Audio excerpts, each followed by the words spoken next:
From K2 News, this is Your Voice, Your Vote with Steve Dunn. Hi, everybody. Good to have you with us on this Sunday, December 14th. I can hardly believe it, but this is my last time hosting Your Voice, Your Vote. My last day at K2 is coming up on Tuesday, December 16th. Over the years, I've done more interviews than I can count, but today, unfortunately, it's my turn in the hot seat. My colleague Angelica Thornton is here to ask me some questions. And I'm told you have some surprises for me. Hopefully they're good surprises. Are you worried? Yeah, are you kidding me? This is Angelica Thornton here asking questions.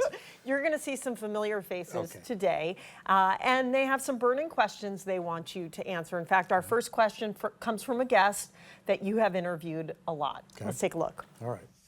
Good morning, Steve. Last time on Your Voice, Your Vote.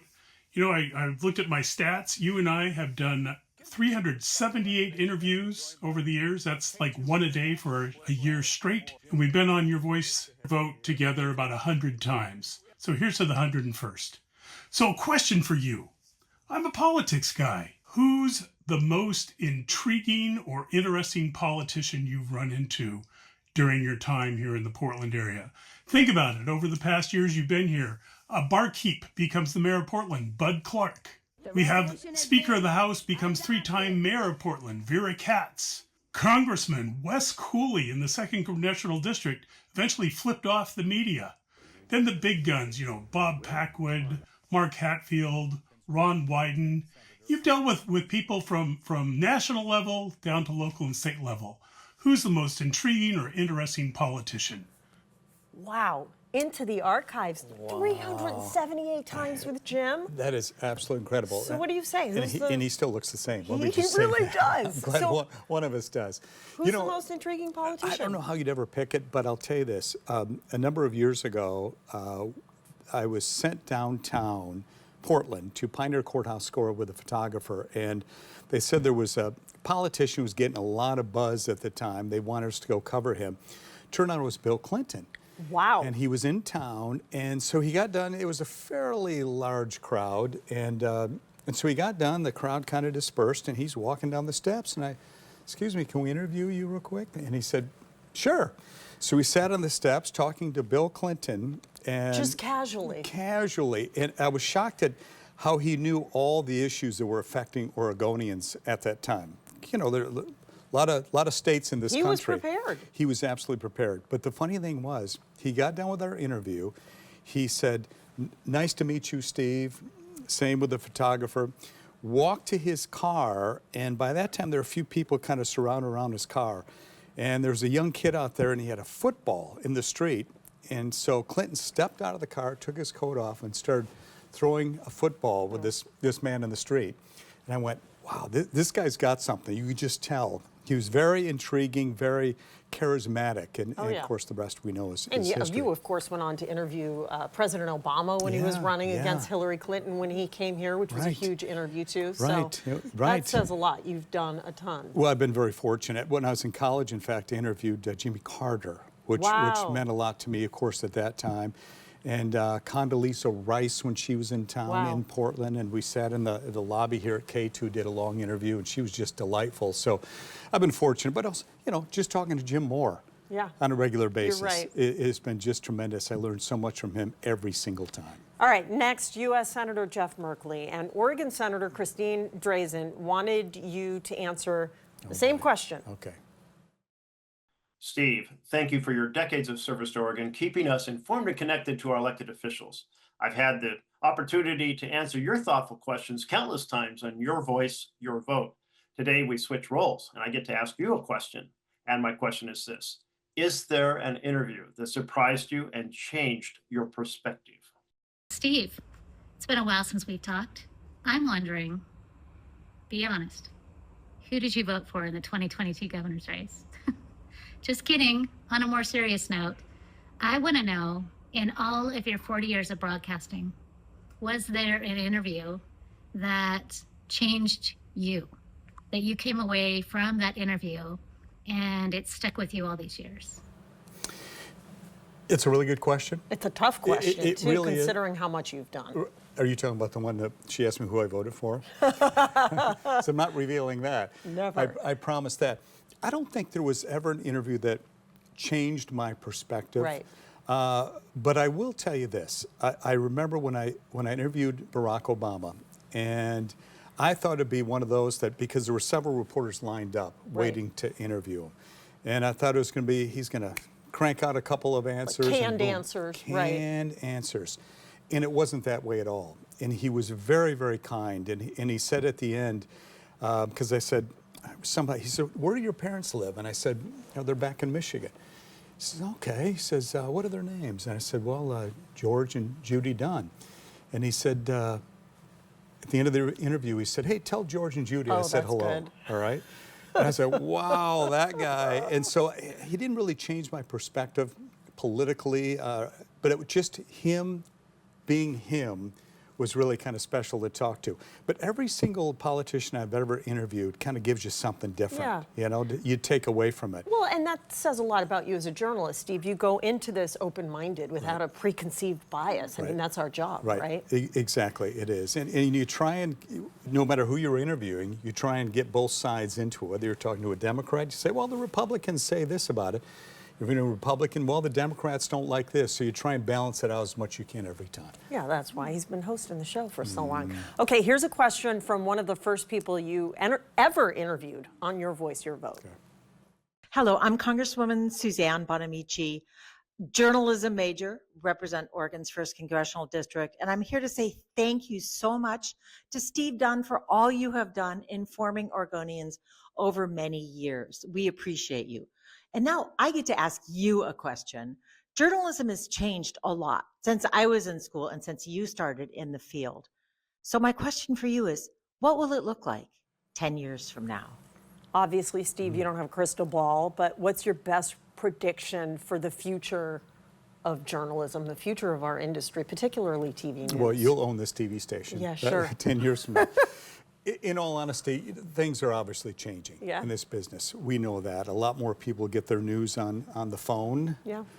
But I think television news will always have a place, because when the big storm hits, when an earthquake hits, whatever that big story is, people are going to tune in to watch Angelica Thornton on television. That's just the way it is, because you can't get it all on the phone as much as you can when you sit in front of that TV and you watch all the reporters on the various scenes. No doubt it's changing, but I think this will always have a place. Yeah, I agree. And the viewers are connected to you. They know Steve Dunn's going to be there when there's an emergency or something big is happening, and they tune in. Well, they always need, they do have those connections to the people. Yeah. Whether it's you or whether it's Deb or whether it's Wright Gazaway, whoever. I get people all the time say, well, I really like Angelica. I really like Deb. I like Wright, so they tune in for that as well. They pay attention. Yeah. The next question kind of ties into the previous one. Let's take a listen. I wanted to ask you, when you look back at the various stories you have covered and the people you have interviewed in our community, what gives you the most hope about Oregon's future? Thank you for your years of fair, trusted journalism and for giving so many of us, public servants, a platform to speak directly with our constituents. I'm grateful for your service to our community, and I wish you all the best in the next chapter. Hope for Oregon's future. Just the passion. Really, I mean, you've lived here how many years now? Almost 19. 19 years now. You see the passion that these people have. And whether you agree with them or not, there's a lot of passion here. And I just think that's what's going to carry this state forward. It really is. On both sides of the aisle, the fact that everybody's passionate. If there's a city council meeting, people show up. If there's a meeting about what's going to happen to your school, people show up. They're very, very passionate. And I hear from people after the shows we do on Sunday morning, and they'll say, God, why didn't you talk about this? Why didn't you talk about that? And I thought, how fabulous is that they're so passionate they would sit down and write an email. They're not ready to pull up anchor and give up on this place that we call home. Absolutely. All right, this next question is one that I'm curious to get an answer to as well. Okay. You have had the opportunity to interview so many fascinating people throughout your career, but who is the one who got away, maybe dead or alive, who you would be still very interested in having an interview with, a sit down today? who would that person be? Yeah, that's a good one. Who is the interviewee that got away? You know, that's a really good question, but I think honestly, I think Ronald Reagan would have been fun to interview. I really do. Huge. He would, absolutely, and I always admired him, and as a young kid, I remember watching him as president, and I saw his movie as well, and I think that's a guy I would like to sit down with and just kind of pick his brain a little bit, but yeah, that would be That's a good one. Steve, all of our colleagues here at K2 are obviously going to miss you so much, and so will this Congresswoman. Hi, Steve. Janelle Bynum here, Congresswoman from Oregon's 5th Congressional District. You know, you are one of my favorites, and I'm sad to see you go. 39 years is quite the run of balanced reporting, of asking us great questions, of being tough on us. But also, I really want to know, what are you going to miss? Because we're going to miss you. You were one of my first big interviews. And I remember putting on my big girl clothes and calling my mom and going to the studio and just waiting for your tough questions. So what are you going to miss? I'll tell you something. I remember that first interview with her, too, and she was fabulous. And I think more than anything, it's just the conversations with people. And I think every single week, it's like taking a final exam because you study for it, study for the people you're going to talk to. You do a lot of prep for the show. You do a lot of prep. And then you learn a lot of stuff when you interview them. So I think I will miss that a lot. But just the engagement with the people who come in here on a daily basis. And these are people who are making decisions that affect the state and this country as well. So that's always fascinating, so I'll miss that for sure. And you wrap up and you feel good about what you've done. Right. Okay, this next one is a real thinker, Steve. Okay. Steve, you have had a front row seat to the people, policies, and politics that have shaped our state for almost 4 decades. Thank you again for that incredible service. From your perspective, what person or policy has had the greatest impact on who we are as a state today?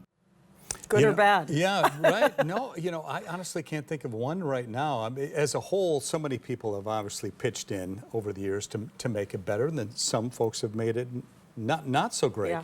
But honestly, I cannot think of one person that really stands out that made such a huge difference. One person I do want to mention that I think obviously people remember in the state of Oregon, and I had such a fabulous relationship with, was Senator Peter Courtney. Oh.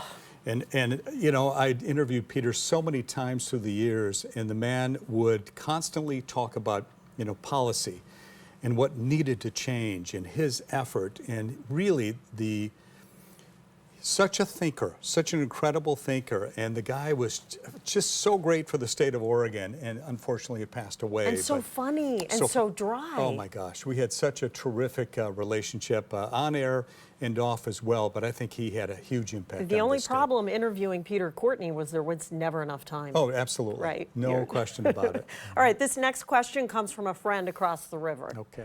On behalf of the City of Vancouver, thank you and congratulations on your retirement. So I had a question for you. After so many years of reporting on local government, what advice would you give the next generation of elected officials about understanding and staying connected to the public? That's a really good question. And I think today that is the key. You really do have to stay connected to the public. And so we have social media now that I didn't have when I was much younger. You're a lot younger than I have, so you've had it for quite a while. But I think this day and age, these politicians can use that social media to really get the word out and talk to the folks more than they did in the past. And I think whether you're running for office or whatever office you may hold now, use that social media to reach out to the people in your district, the people in your state or city, whatever, and talk about what it is you need to talk about, and let them ask questions on there as well. Just stay connected. And I think it's important because you and I have both seen politicians stumble after they're elected by not staying connected to their constituents. Once they get the job, they're out. Absolutely. I don't think there's any excuse now to not stay connected. All right, Portland's mayor had a question for you, too. Oh, boy. Steve, congratulations on 4 decades of serving our community. Fantastic job. My question to you is, what role does local media play in a thriving democracy? That's a really good question, too, but it does play a big role, I think, because it's our job to hold those folks accountable. As you well know, And if we don't, people at home have no idea what's going on. And I think whatever decisions the mayor's making, the governor's making, city councilors are making, we have to go to them and say, no, why did you make that decision? What are your plans for the future? And I think people at home, they watch our stories and they go, okay, well, that makes sense. Or I have more questions for the mayor. So that's our role in that, I believe. And then whether it's you or me or another anchor or reporter, holding them accountable is not easy. But that's what we have to do at the end of the day, right? This next question is one everyone wants to know the answer to. Okay. I hear you're retiring. We are so sad to see you go. You've been such an asset to this community, and it's been such a pleasure to work with you. And you know, I retired once, and I came back. So my question to you is, what would get you to come back out of retirement? Steve, I know you have a lot planned for your next chapter that you're excited about, but is there anything that would bring you back here? Well, I think I told you that I'm going to be a lounge singer when I leave here. Finally. So Finally, he's going to get it out of his system. Get it out of the system. You know, to be honest with you, I don't know, but I'm still going to be doing some things for K2. I'm going to still do their town hall programs. We're going to. And we all thank you for that, by the way. Oh, I'm sure. Please take it, Steve. And I'll be doing some stuff for the Portland Trailblazers and K2 connection as well. So won't be leaving entirely. And then I've got some other stuff planned I'm going to be doing outside of this. So. What about a snowstorm? Lots happening. I'm sorry, what'd you say? It's going to feel really good to sit at home all cozy, right? Watching us on the air all day in the snow. Let me tell you something. In fact, I was talking to one of our meteorologists yesterday, and I said, do you see any snow out there? So, well, maybe around this day. I said, I cannot wait. I'm just sitting home on my hot chocolate and just, you know, and me texting you. How's it going, Angelica? I can't tell you how I'm going to respond to that text. Sure. All right, before we go to break, here's a question everyone wants to know the answer to. Steve Dunn, I can't believe you're leaving. Yet another iconic reporter, news anchor, is retiring. Steve, I'm feeling a little abandoned. Like, I'm a part of your generation, and you and a few other notables are all taking off. So there's that. I'm having trouble with acceptance on this. 2, what are you gonna do with your hair? Like, you're blessed with some good hair. And so are you gonna grow it out? Are you gonna do facial hair? Takes one to know one.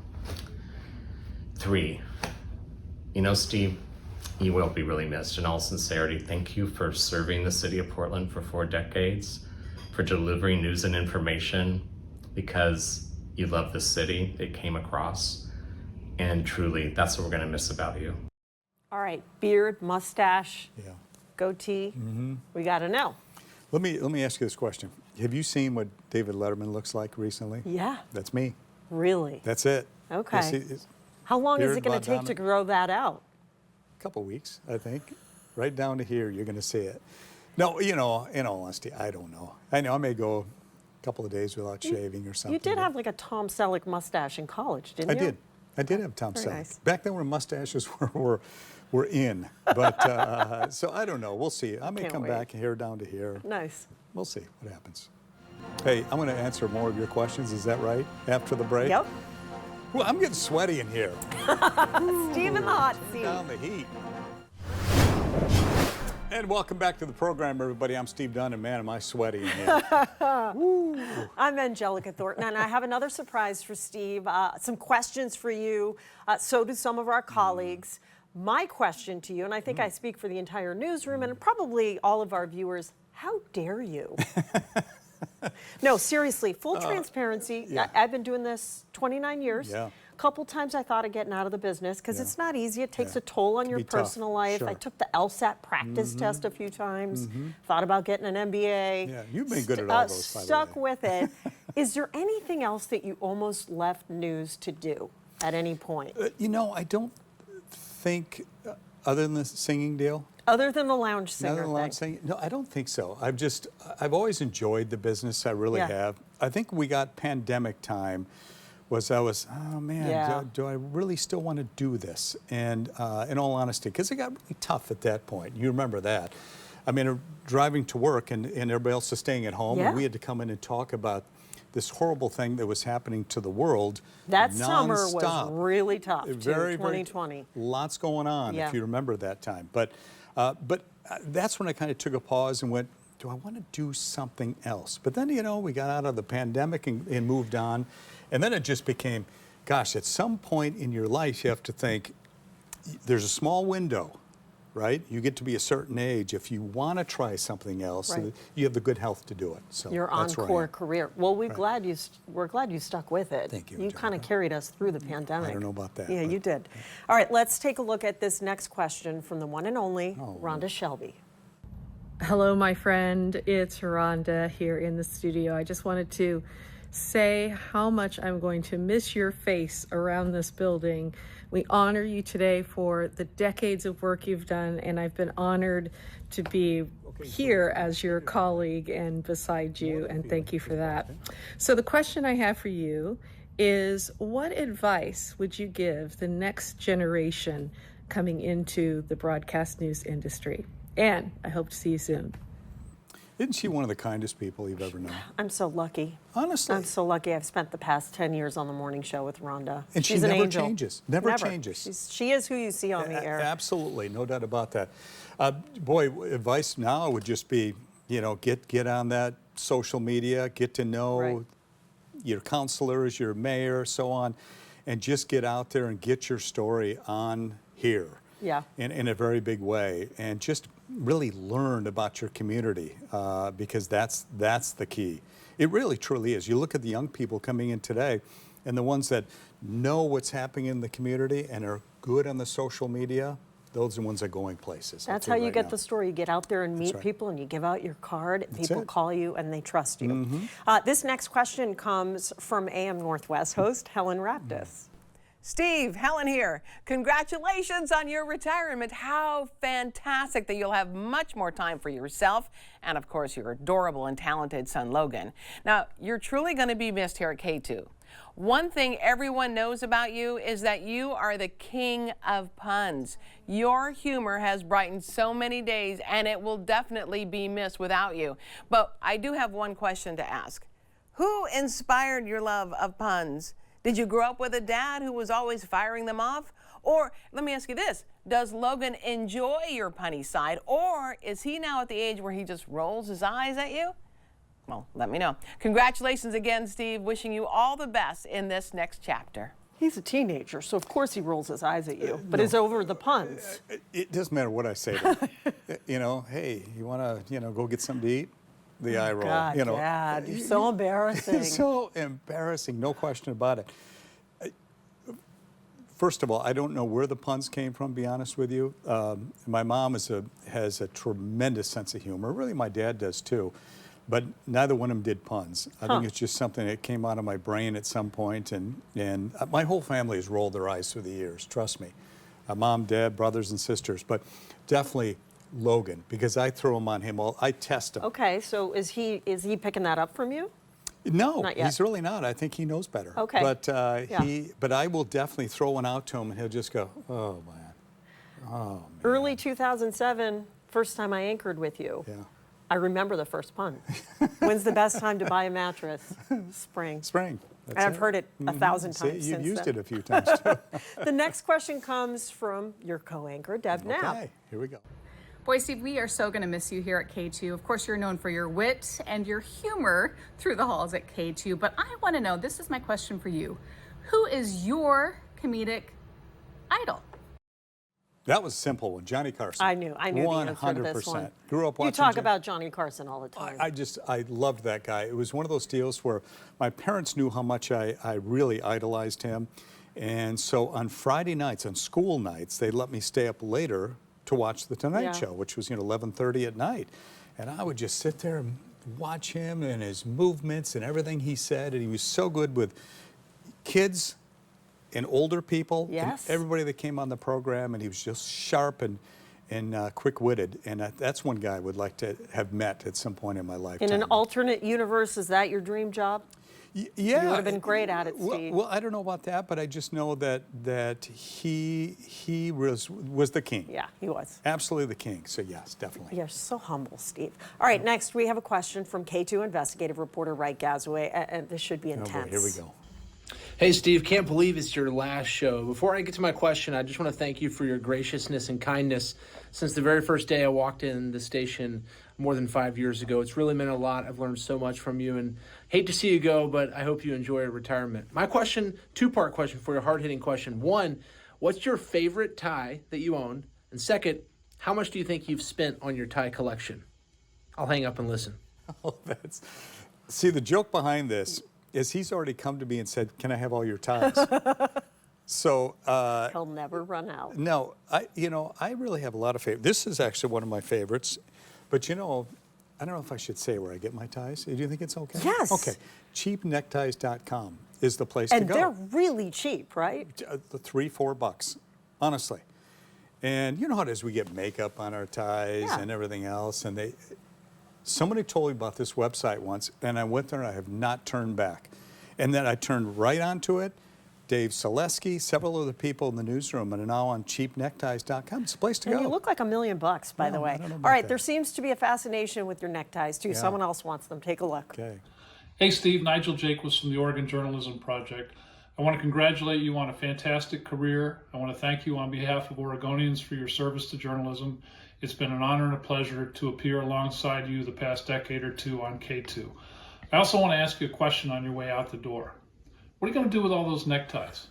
Do you have plans for this massive necktie collection? And how many do you think you have? That's a really good question, but I think it's probably, I'm pretty sure it's over 100 now. And only thanks to cheapneckties.com. I would have thought more. It may be a little more than that, but that's Pulitzer Prize winner Nigel Jacobs, by the way. I know. That guy's really amazing. But incredible reporter. Yes, he is. But as far as the ties go, I'll probably give some to Wright. Okay. He asked, he came first, and the rest of them I'll just keep because, we will be doing some town halls and may have to, go to a wedding or something. Maybe we frame them and put them up in the newsroom. Maybe you give them to Nigel. Maybe I'll give them to Nigel, absolutely. On a more serious note, Steve, you're such an important part of this community and the station. You will be so dearly missed. I'm sure many viewers have the same question as U.S. Senator Ron Wyden. Take a listen. Steve, we've gotten a chance to work together over the years. Everybody has appreciated your professionalism and your fairness to all sides. Everybody who's gotten to know you over the years knows you're community-minded. So what we want to know is, what are you going to do when you leave the station? I will definitely stay involved. There's no question about that. And by the way, Ron Wyden, I interviewed him, probably a month or so ago, and he said he had a picture of the two of us from 1987, I think it was. And I said, I want to see it. I'll send it to you. So then I asked again. I'll send it to you. So if he's listening right now, we need to see the picture. I want to see that picture that he has from 1987. Anyway, definitely want to stay involved. No question about it. I will do some volunteering different places. You already do. You're just going to do more. Going to do more of it, yes. I have a great connection through the years with Meals on Wheels people. I want to do some stuff with them and just really stay involved. Well, thank you so much for talking with me, Steve, answering my questions. You know how much I love you and how much I idolize you, and you've helped me become such a stronger journalist and an anchor, and I appreciate everything you've done for this newsroom. This woman is the queen of strong journests. Let me tell you, you're going to be seeing her a lot. I'm not going to say goodbye. He's not leaving us forever. I can't do that. I'm going to sit right here. They got to roll me out. Hey, we're going to be back to wrap up this program with some final thoughts after the break. Thanks to all those kind messages today. Absolutely incredible. I'm still sweating, to be honest with you, from those questions. But before we go today, just a couple of things I want to leave you with. This is likely my final Your Voice, Your Vote, as Tuesday is my last day here at KATU. While I'll still be doing some special projects, someone else will be hosting this program. When we started the program, it was meant to last about 4 months until after the election that year. And because you kept watching, we've been going for 13 years now. We've interviewed countless politicians and others, and for the most part, they had a deep passion for our area and what happens here in the future. I've learned something every single week. It was better than reading a good book, the knowledge that was gained every single time. And something to keep in mind, never be afraid to hold your politicians accountable. Doesn't matter if they have an R or a D behind their name. Remember this, they are working for you. And thank you for the messages over the years, and trust me, many of you held me accountable too. And thank you for watching. We could not have done this without you. And a big shout out to Yvonne Bernicle, who produced this program for all these years. I miss her already. See you tomorrow on the news, everybody.